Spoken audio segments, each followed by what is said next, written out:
오늘은 사망에서 생명으로의 변화라는 제목으로 말씀을 드리겠습니다. 진짜 품성 변화가 이루어지는 지점이 어딘가에 대해서 오늘 말씀을 드릴까 합니다. 이 생명은 항상 이 초록색이죠. 예, 초록색의 생명을 저는 초록색을 가장 좋아합니다.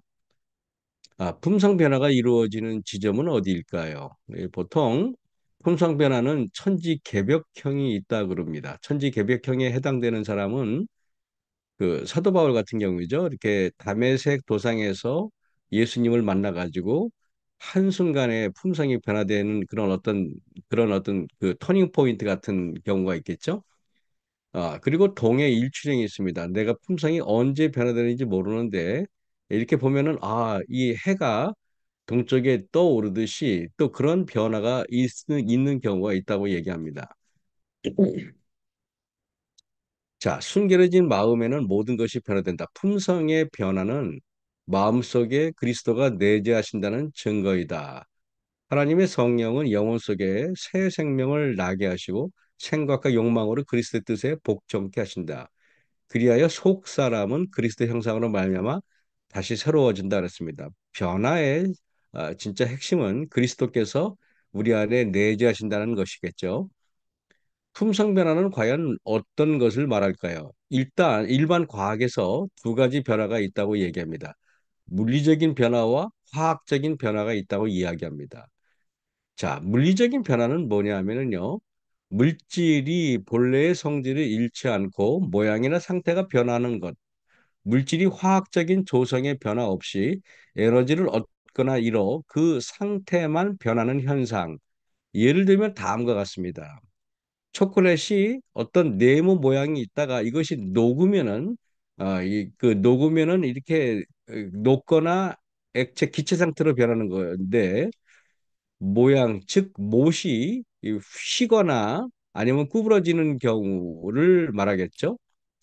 그다음에 잉크가 물에 퍼지는 거, 물질의 입자들이 퍼져나가는 변화 이런 것들을 다 물리적인 변화라고 이야기합니다. 또 설탕이 물에 녹아서 즉 용매의 용질이 녹는 것을 다 물리적인 변화라고 이야기합니다. 이런 변화는 모양이나 어떤 이런 것들은 변했지만 그러나 근본적인 변화가 없는 상태를 물리적인 변화라고 이야기합니다. 화학적인 변화는요, 물질이 그 자신 또는 다른 물질과 상호작용을 일으켜 새로운 물질로 완전히 변하는 것을 화학적인 변화라고 이야기합니다. 그래서 물질이 본래의 성질을 잃어버리고 완전히 새로운 성질의 물질로 변하는 과정을 화학적인 변화라고 이야기합니다. 물질을 구성하는 원자들의 결합이 에너지를 받아 분해되거나 재결합하여 처음의 물질과 다른 물질을 생성하는 변화. 그 결과로 물질의 화학적인 성질이 달라지는 경우를 화학적인 변화라고 이야기합니다. 자, 아래의 경우에서는요, 나무 의자로 변하는 것은 이것이 물리적인 변화겠죠. 바위가 깨져서 작은 자갈로 변하는 것이 이것이 바로 물리적인 변화고요. 못이 구부러지는 게 이것이 물리적인 변화죠. 그리고 설탕이 용해되는 것도 물리적인 변화죠. 아, 그런데 자, 이게 보면은요, 녹슬지 않은 못은 이렇게 전기가 통하게 돼 있는데요. 녹슨 못은 전기가 통하지 않습니다. 왜? 녹슨 이 철이 산화돼 가지고 완전히 다른 물질로 됐기 때문에 그런 것입니다. 그래서 자, 초가 타면은 물과 이산화탄소가 생깁니다. 이것은 화학적인 변화예요. 못이 그 산소를 만나 가지고 완전히 녹슬어 버려요. 이것도 화학적인 변화, 완전히 변화된 것입니다. 종이가 타서 이렇게 재가 됐습니다. 이것은 완전히 화학적인 변화겠죠. 그리고 이런 그 석유 같은 물질이 옷이나 플라스틱으로 변하는 것, 합성 섬유로 만들어지는 것, 이것도 화학적인 변화입니다. 완전한 변화를 말하는 거겠죠. 그렇다면 우리의 품성의 변화는 물리적인 변화를 말할까요? 아니면 화학적인 변화를 말할까요?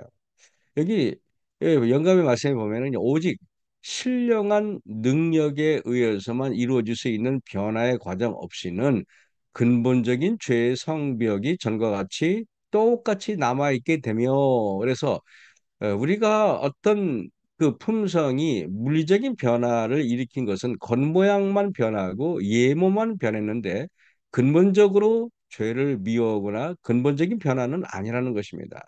다시 말하면 가룟 유다가 죄의 결과를 무서워했지 죄의 어떤 근본적인 것을 싫어하거나 근본적인 것에 저항하는 그런 마음이 아닌 것. 즉 유다가 예수님을 배반하기 전까지 일시적으로 보였던 현상은 과학적인 변화가 아니라 물리적인 변화라는 것입니다. 여기 가루 속에 넣은 누룩이 속에서부터 부풀게 하는 작용을 일으켜 점차 밖으로 나오는 것처럼 하나님의 은혜가 우리의 생애를 변화시키는 역사도 마음속이 새로워짐, 즉 화학적인 변화, 완전한 변화를 말하는 것입니다. 이런저런 모양의 개선이 이런저런 모양의 악습 같은 것들을 교정함으로 품성이 변화됐다고 착각하는데 그것은 변화가 아니라 모양이 변화돼서 그런 것입니다. 제가 이 빵을 해보면요. 빵에 어떤 그 천연 발효종으로 빵을 하면은 이 빵에 있는 어떤 그 밀가루의 습성이 완전히 다른 물질로 변화됩니다. 그래서 빵이 우리가 밀가루로 이렇게 수제비를 만들거나 했을 때보다 빵으로 어떤 그 발효를 시켰을 때 굉장히 그것은 화학적인 변화가 일어나기 때문에 소화가 잘 되는 어떤 물질로 완전히 바뀌어 버리는 것입니다. 자, 그래서 우리가 완전히 바뀌는 그 지점이 있는데 이것을 과학자들은 임계점이라고 이야기합니다. 임계점은 물질이 외부의 힘에 항복하는 구간 혹은 고유의 성질이 완전히 변형되기 시작하는 점을 임계점이라고 말합니다. 어떤 경계에 임하는 점, 그 점이 지나면 성질과 상태가 완전히 변하는 것을 임계점이라고 이야기하는데 그 임계점에 도달하기 전까지는 완전한 변화가 없습니다. 물의 임계점은 물이 액체에서 기체로 되기 위한 임계점은 100도가 되어야 합니다. 그래서 물의 임계점은 100도입니다. 100도가 넘어야만 어떤 우리가 음식이나 이런 것들을 정말 완전히 익힐 수가 있는 것입니다. 혈이 고체에서 액체로 되기 위한 임계점은 약 1535도라고 얘기합니다. 1535도 이상을 가열해야만 철은 고체에서 액체로 녹기 때문에 그런 것입니다.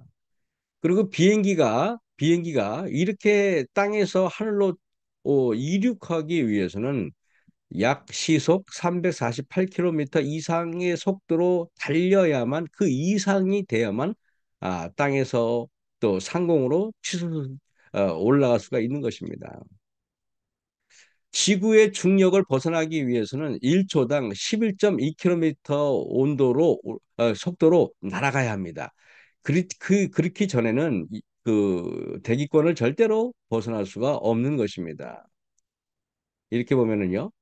자, 이게 이렇게 가지고 올라갈 때 이 올라가면서 시속 1초에 11.2 2m 이상을 올라가지 않으면 11.2km 이상을 올라가지 않으면 절대로 제기권을 벗어날 수가 없습니다. 임계점을 넘지 않으면은 아무런 변화가 일어나지 않습니다. 그래서 우리가 보통 말하지 않습니까? 아웃라이어라 그래가지고요. 특별한 이렇게 사람들, 특별하게 세계 최고의 어떤 수준에 올라간 사람들은 1만 시간 이상을 노력하지 않으면 절대 임계점을 도달할 수가 없다고 얘기합니다. 우리가 잘 아는 우리 발레리나 강수지 씨의 발을 보면은요. 이분이 얼마나 연습을 했으면 이 발가락이 이렇게 전부 다 기형적으로 변했습니다. 이르기 전에는 세계 최고의 발레리나 수준을 절대 오르갈 수가 없는 것이죠. 그래서 발레리나 강수진 씨의 이렇게 발을 이렇게 찍어 보면은 정말 이렇게 되는데 이분이 이 정도까지 되기 위해서는 적어도 정말 10만 시간 이상을 썼겠죠. 얼마나 노력을 했겠습니까? 그래서 사람들이 볼 때 이 강수진 씨의 발을 보면은 이분이 희귀병을 앓고 있는 사람의 발이 아닌가라고 의심할 정도로 굉장히 이렇게 변형된 것을 볼 수가 있습니다. 자, 시간 관계상요. 자, 제가 그 학교에서 그 유고슬라비아에서 온 여학생의 이야기를 잠깐 하겠습니다. 이 여학생이 그 유고슬라비아라고 하면은 오스트리아 사람들은 이 학생을 이렇게 오스트리아 사람들은 유고슬라비아가 가난한 나라이기 때문에 오면은 무시를 합니다. 근데 이 여학생이 하루는 이렇게 뭐랄까요? 피아노를 치는데 이 여학생은 7살인가 8살 때부터 하루에 8시간 이상을 피아노를 계속 쳤기 때문에 어지간한 음악, 어지간한 교향, 피아노 연주곡은 다 암송을 했습니다. 그래서 이 여학생은 악보를 넣지 않고 연주를 합니다. 그러면은 그 무시하던 그 유고 오스트리아 사람들도 이 여학생이 피아노를 칠 때 모든 학생들이 피아노 연주가 끝났을 때 기립박수를 치는 것을 제가 보았습니다. 얼마나 연습을 했겠습니까? 그래서 그 여학생은 결국에는 그 살츠부르크에 있는 모차르트음 국립음대에 입학을 하게 되는데요. 저는 그 같이 그 독일어를 공부했던 클래스메이터 이 여학생인데 아마 지금은 제가 소식은 잘 모르지만은 세계적인 피아니스트가 됐을 것이라고 생각합니다. 사람이 어떤 뭐랄까요? 혈루병 걸린 여자가 있는데요. 그의 허약하고 괴로운 중에도 예수께서 가르치시는 해변에 나와서 군중을 뚫고 들어가려고 노력하였으나 숲으로 돌아갔다. 그 여자는 다시 레위 마태의 집에서 예수를 따랐으나 여전히 예수께 가까이 갈 수 없었어요. 군중이 많았기 때문에 그랬겠죠. 근데 이 여자가 예수님의 근거리 왔을 때 이 여자가 정말로 예수님을 자기 온 힘을 다해서 그분의 옷자락을 만졌을 때 완전히 변화가 됐죠. 그리고 사실은 우리가요, 품성 변화와 음식물과의 관계가 매우 밀접하다고 이야기합니다. 그래서 여기 보면은요, 어, 장과 뇌의 신경계는 긴밀한 관계가 있는데 우리의 마음을 기쁘게 하고 우리의 마음을 안정시키는 세라토닌이라는 물질과 도파민이라는 물질이 생성이 안 되면 우리는 늘 우울하고 마음이 이렇게 기쁨이 없는데 이런 우리 마음의 어떤 그 기쁨을 유발하는 세라토닌과 도파민의 90%가 장 속의 세균에 의해서 만들어진다는 사실을 우리는 알아야 됩니다. 이것이 우리는 뇌 속에서 어떤 일어나는 현상이 아니라 장내에서 일어나는 현상으로 인해서 뇌와 밀접한 연관을 가진다는 것입니다. 그래서 우리가 어떤 그 잘못된 음식을 먹었을 때 우리는 계속 그 마음의 뇌 속에 어떤 세로토닌과 이런 분비가 안 되기 때문에 굉장히 우울해진다는 것입니다. 그래서 야채, 과일 위주의 식단으로 유익균 섭취로 세균습 복원 프로젝트를 의사들은 말하는데요. 그래서 유익균과 유해균이 있는데 우리가 그 유익균에 이로운 음식을 많이 먹으면은 그 장내에 좋은 그 어떤 호르몬 분비가 돼가지고 우리의 마음을 안정시키고 또 우리를 기쁘게 하는데 그러나 유해균이 좋은 음식을 많이 섭취를 하게 되면은 우리의 그 장내에서는 세로토닌과 이런 좋은 호르몬이 분비가 안 되고 나쁜 호르몬이 분비가 돼가지고 하루 종일 마음이 안 좋고 결국에는 우리 건강에 치명적인 영향을 미친다는 것입니다. 그 혈루병 걸린 여자가 예수님의 겉옷만 만져도 구원을 받겠다고 생각했을 때 그 여자는 온 힘을 다해서 그 예수님의 옷자락을 만졌는데 그 순간에 그 여자는 자기가 나았다는 것을 깨달았습니다. 즉 한 번의 그 간절한 만짐에 의해서 그 여자는 온 마음으로 믿음으로 집중했을 때 그 여자는 완전한 건강의 활력으로 바뀌었습니다. 마가복음에 보면은 근원의 치료, 그 여자의 혈류병의 근원이 말랐다는 표현을 쓰는데 근원적인 변화가 이르렀다는 것을 볼 수가 있습니다. 98%를 채우고 2%를 채우지 않으면은 아무 일도 일어나지 않죠. 나만 장군이 요단강에 가서 몸을 7번 씻으라는 지시를 받았는데 그가 만약에 6번만 씻었다면은 그에게는 아무런 변화가 일어나지 않았을 것입니다. 7번, 즉 완전한 순종에 의해서 그의 변화가 완전히 일어났는데 우리도 거의 6번, 6.909번까지 우리가 우리 몸을 씻었다 해도 완전한 완전한 순종이 아니고서는 변화가 일어나지 않습니다. 여리고성을 하루에 한 바퀴씩 6일 동안을 돌고 그 안식일에는 7바퀴 총 13바퀴를 돌라는 하나님의 명령이 있었는데 12바퀴만 돌았다면은 여리고성 함락의 임계점은 절대로 넘어서지 못했을 것이라는 것입니다. 그래서 여호수아 6장 10절에 여호수아가 백성에게 명하여 가로되 너희는 외치지 말며 너희 음성을 들리지 말며 너희 입에서 아무 말도 내지 말라. 그리 하다가 내가 너희에게 명하여 외치라 하는 날에 외칠지니라. 열세 바퀴를 돌았다 해도 맨 마지막에 큰 소리로 외치라는 명령에 순종하지 않았더라면은 아무런 일도 일어나지 않았을 것입니다. 이 여리고성을 무너뜨릴 때 큰 소리로 마지막에 외치는 것이 이 마지막 날 사건에 큰 외침과 밀접한 연관이 있음을 우리는 깨닫게 됩니다. 마태복음 19장 16절에 어떤 사람, 즉 젊은 부자 간원이 예수님께 와서 가로되 선생님이여 내가 무슨 선한 일을 하여야 영생을 얻으리까라고 말했습니다. 그래서 마태복음 19장 20절에 그 청년이 가로되 이 모든 것을 내가 지켰으니 즉 예수님이 십계명을 지키라고 말하니까 청년이 다 지켰다고 이렇게 호언을 했습니다. 자, 우리가 여기가 38선 그러니까 판문점인데요.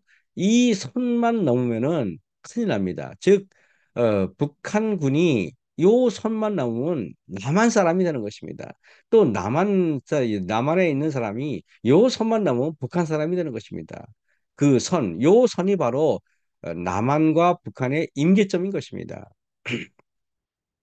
마태복음 19장 21절에 보면은요. 예수께서 가라사대 때 내가 온전하고자 할진대 다시 말하면 내가 임계점 완전한 변화를 이루고자 할진대 가서 내 소유를 팔아 가난한 자들에게 나눠 주라. 그리하면 하늘에서 보화가 내게 있으리라 그랬습니다. 그리고 와서 나를 쫓으라 하시니 그 청년이 재물이 많음으로 이 말씀을 듣고 근심하여 가니라 그랬습니다.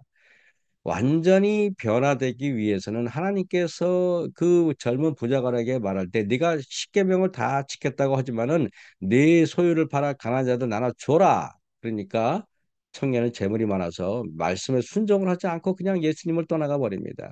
그랬을 때 그는 임계점에 거의 왔지만은 그러나 그 임계점을 넘지 못함으로 인해서 이 청년은 완전한 변화가 일어나지 않고 멸망해 버리고 마는 것입니다.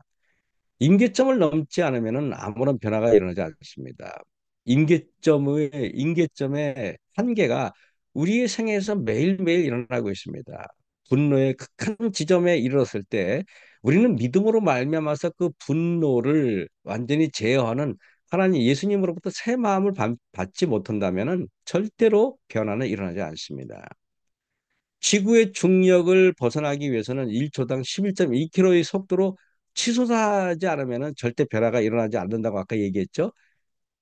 이렇게 부자 법관은 생명의 임계점, 구원의 임계점을 넘지 못합니다. 예수님께서 마지막 만찬을 하시기 전에 제자들의 발을 씻겨 주었습니다. 예수님께서 제자들의 발을 한 사람 한 사람 씻기실 때 제자들은 엄청난 마음의 찔림이 있었습니다. 마음이 찔림이 있었을 때 베드로도 그의 악한 마음이 이때 완전히 녹아버리기 시작하는 것입니다. 녹기 시작하고 그가 예수님의 그 뭐랄까요 빌라도 법정에서 예수님을 세 번 부인했을 때 그때 이 그 빌라도가 예수님을 나중에 세 번 부인하고 나서 세 번 예수님 만났을 때 예수님의 얼굴을 보고 그가 완전히 마음에 회심에 이르기 시작했죠. 가룟 유다의 차례가 되어 발을 씻기실 때 유다는 이미 예수를 팔려는 생각을 가지고 이 땅 이곳에 왔어요. 예수님께서 그의 발을 씻기셨을 때 그는 너무나 큰 감동을 받아서 여기에 보면 거의 회개할 뻔하였다고 기록되어 있어요. 근데 거의 회개할 뻔했지만은 그 임계점을 넘지 못했습니다. 그러나 유다는 자기 자신을 그리스도께 완전히 복종시키는 경지에 이르지 않았다. 다시 말하면 임계점을 넘지 못했기 때문에 그는 변화의 그런 어떤 과정을 이루지 못했어요. 그는 세속적인 야망과 돈에 대한 사랑을 포기하지 못했기 때문에 그는 멸망할 수밖에 없었던 것입니다.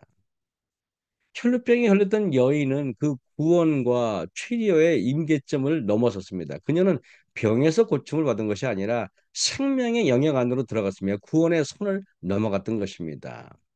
그래서 사복음서에 나와 있는 병 고치는 이야기가 나오는데요. 그 병 고치는 이야기가 아니라 거기에 나와 있는 이야기들은 38년 된 중풍병자라든지 혈류병 걸린 여자라든지 또 문둥병에 걸렸던 사람들 중에서 한 명이 예수님께 돌아왔던 이야기라든가 모든 여기 이야기들은 다 병에서 치료함을 받은 이야기가 아니라 구원받은 이야기가 기록된 것입니다. 그래서 예수님께서 병을 치료한 사람은 수천 명, 수만 명이 넘었지만은 그러나 그 중에서 완전히 구원을 받은 사람은 소수에 불과하다는 것은 매우 시사하는 바가 큰 것입니다. 생명은 극복입니다. 생명은 완전히 어떤 것을 뚫고 나가지 않으면 절대 생명이 일어날 수 없습니다. 여기 생명체를 보십시오. 이 아스팔트가 얼마나 딱딱합니까? 그러나 이 식물이 아스팔트를 뚫고 나오는 것을 보십시오. 생명은 이렇게 연약한 듯 보이지만은 얼마나 강한지 모릅니다. 요한복음 14장 6절에 예수께서 가라사대 때 내가 곧 길이요 진리요 생명이니 나로 말미암지 않고는 아버지께로 올 자가 오느니라 없느니라 그랬습니다. 오늘 우리가 예수님께서 말씀하시기를 나를 따르는 자는 나와 같이 십자가를 지는 자라야 나를 따른다고 말씀하신 장면이 있지 않습니까? 우리가 오늘도 예수님을 따라가기 위해서는요, 우리의 분노의 임계점, 그다음에 염려는 마음의 임계점, 그 임계점을 뚫고 나갔을 때 우리는 비로소 평안을 누리게 됩니다. 제가 설악산을 우리 그 동기 목사님들하고 등반했을 때 설악산을 등반했을 때 그 공룡 능선이라는 게 있습니다. 그 공룡 능선을 이렇게 타고 가는데 그날 밑에서는 비가 오는데 그 공룡 능선 그 바로 밑에까지 구름이 있고 그 위에 공룡 능선 그 능선에는 정말 구름 한 점 없이 해가 쨍쨍 내리쬐는 것입니다. 제가 너무 놀란 게그 설악산 그 공룡 능선에는 햇빛이 쨍쨍 나는데 그 밑에서는 계속 이슬비가 내리기 시작했어요. 그래서 제가 이렇게 그 공룡 능선을 타고 가다가 햇빛이 쨍쨍 나가지고 너무 뜨거워가지고 이렇게 정말 우산을 써야 될 정도로 햇빛이 쨍쨍 내리쬐는데요. 그래가지고 한참을 걷다가 이렇게 밑으로 이렇게 쭉 내려갔더니 점점 구름이 있고 하루 종일 그날은 비가 왔었거든요. 밑으로 내려가니까 막 비가 내리기 시작하는 것입니다. 저는 그래서 그걸 보면서 우리가 어떤 임계점을 넘어가면은 우리 마음의 분노의 그 임계점을 넘어가면은 정말 진정한 예수님이 주시는 평안과 축복과 위로를 우리가 받을 수 있지 않을까라고 생각을 해보게 되는 것입니다. 오늘도 우리는 정말 예수님께서 주시는 완전한 품성의 변화를 이루기 위해서 그분으로부터 새 마음 또 새로운 어떤 그런 마음으로 오늘 하루를 시작하는 저와 우리 모두가 되었으면 좋겠습니다. 우리 기도하고 말씀 마치겠습니다. 하늘에 계시는 아버지 하나님, 저희들의 마음에 정말 예수님께서 주시는 그런 어떤 새로운 마음을 받아서 우리 속에 있는 육의 모든 소리들, 육의 모든 욕망들, 육의 모든 것들을 뚫고 나가서 예수님께서 주시는 진정한 평화와 진정한 품성의 변화를 이룰 수 있는 우리 모두가 될 수 있도록 축복하여 주셨기만을 예수님 이름으로 감사하며 기도했사옵나이다.